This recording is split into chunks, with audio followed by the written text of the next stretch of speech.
घेत तिथे आले,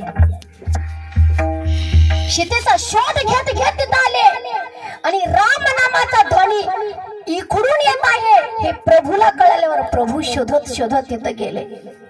पाहतात तर जटायूची अवस्था अशी झालेली आहे. जटायू तडफडत आहे, क्षणामध्ये प्राण जातो की काय हा त्याच्या लक्षामध्ये येत होतं. मला प्रभूची भेट होती की नाही, मी दुर्भाग्य आहे, माझं काय प्रारब्ध असेल असं तो चिंतन करत आहे. तेवढ्यात प्रभू आले आणि हात जोडले.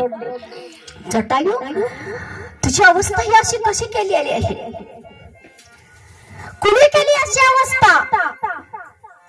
पुन्हा जीव आला जटायूच्या देहामध्ये, पुन्हा जीव आला आणि प्रभूला सांगितलं, प्रभू माझी माता लंकेश रावण दुष्ट त्या रावणाने नेलेली आहे आणि त्याच्या बरोबर मी युद्ध केलं, मला काहीही माझा उपयोग झाला नाही. त्या दुष्टाने माझा शपथ घातली आणि शपथ घालून मला माझे पंख छाटले. मी सत्य बोलायला गेलो, माझे पंख छाटले. प्रभू माझे पंख छाटले. अखिल कोट ब्रह्मांड नायक दोन दोन डोळ्याला धारा लागलेले आहेत. अरे तुझी अवस्था अशी केली. प्रभूने स्वतःचा हाताने त्या जटायूला मांडीवर घेतलं आणि सांगितलं, लक्ष्मणा पाणी पाजा. पण ज्यावेळेस लक्ष्मण पाणी पाजत होते त्यावेळेस जटायूच्या इखुंड इखुंड पाणी जात होता. शेवटचा क्षण होता. प्रभूला सांगितलं लक्ष्मणाने, दादा जटायूच्या मुखामध्ये पाणी जात नाहीये. भगवान म्हणाले, मी जवळ असताना प्रभूने सांगितलं, हो आलं लक्षात. राम नामाचा मंत्र त्या जटायूच्या कानामध्ये सांग.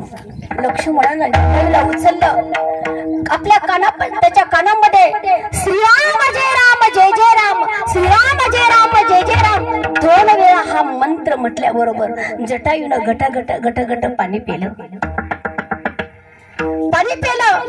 आणि प्रभू सांगत आहेत, जटायू माझ्या सुटण्यासाठी तुला एवढा त्रास झाला, मी तुला खरं सांगू, असा तुझा ध्येय करून दाखवतो, सुवर्णमय तुझा ध्येय करून दाखवतो, चालेल तुला? त्यावेळी जटायूच्या मुखातले शब्द